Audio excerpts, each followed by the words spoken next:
Hi, I'm Santo for IAMS with Howdini, and today we're going to talk about how to crate train your puppy. We'll begin with a general discussion on the philosophy supporting the crate training method. We'll review what you'll need, the steps involved in the process itself, and some possible troubles you may encounter along the way. Before you begin crate training, it helps to understand the philosophy behind this method. If your dog is properly crate trained, he'll view his crate as a private room with a view, a safe haven he can call his own, and a quiet place he can relax in. He won't see it as a rigid structure of confinement and punishment. In fact, it'll be just the opposite. In nature, wild dogs seek out and use their den as a home where they can hide from danger, sleep, and raise their young.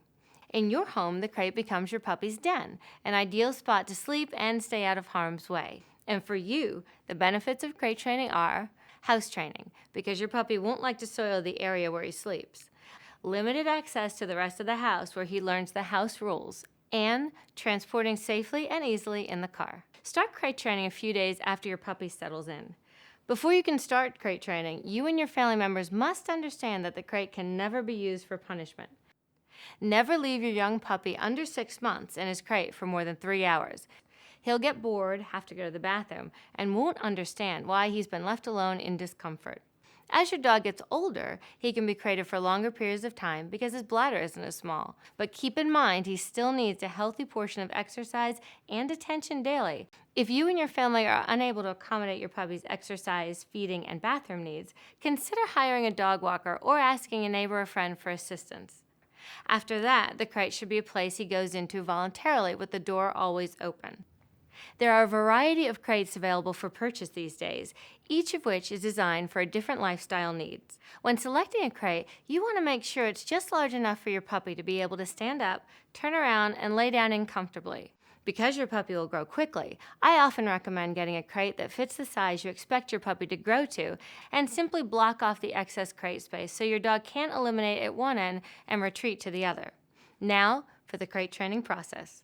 The two most important things to remember while crate training are that it should be associated with something pleasant and take place in a series of small steps. The first step is to introduce your puppy to his crate. This will serve as his new den. Put bedding and chew toys in his crate and let him investigate his area. If he chews or urinates on his bedding, permanently remove it. Observe and interact with your puppy while he's acclimating to his crate. This will help forge a sense of pack and establish you as the pack leader. Encourage him to enter the crate with soft words and some treats. You can also pre-place some treats in the back corners and under the blankets to help make it a pleasant experience. Step 2 is to start feeding your puppy in his crate. Begin with the bowls near the opening of the crate. As your puppy becomes less reluctant to enter, slowly inch the food back every feeding until you're placing it all the way in the back. When you get to the point where your puppy happily enters the crate and stands in the back to eat, begin gently closing the crate door behind him while he's eating. At first, open the door immediately after he finishes, but after that, begin leaving the door closed a bit longer every time. If your puppy cries, you may have increased the time too fast, so decrease the length a bit and then slowly begin increasing it again. When he does cry, do not let him out until he stops, or he'll always do this to get his way. Once your puppy is used to eating his meals and waiting to be let out with no anxiety or crying, you can start confining him longer when you're home. To do so, call him over with a treat and give it to him in his crate. Associating a command such as kennel is important so he understands the reward is a result of going in the crate. At first, you'll need to sit quietly next to him. If he's fine after 10 minutes, go into the other room for a bit, and then come back and let him out only if he is calm and not crying. If he is crying, you'll have to wait until he's calm. Once you can leave him for about 30 minutes at a time without him getting upset, you can start leaving him there longer. Eventually, decrease the amount of reward you give him for entering the crate so that saying the command word is sufficient. When you get home after being away for a long time, your puppy will likely be very excited to see you. It's important not to reward this behavior, or anticipating your arrival every day may be stressful for him. And lastly, make sure to crate your dog for short periods of time while you're home, or else he will associate crating with being left alone.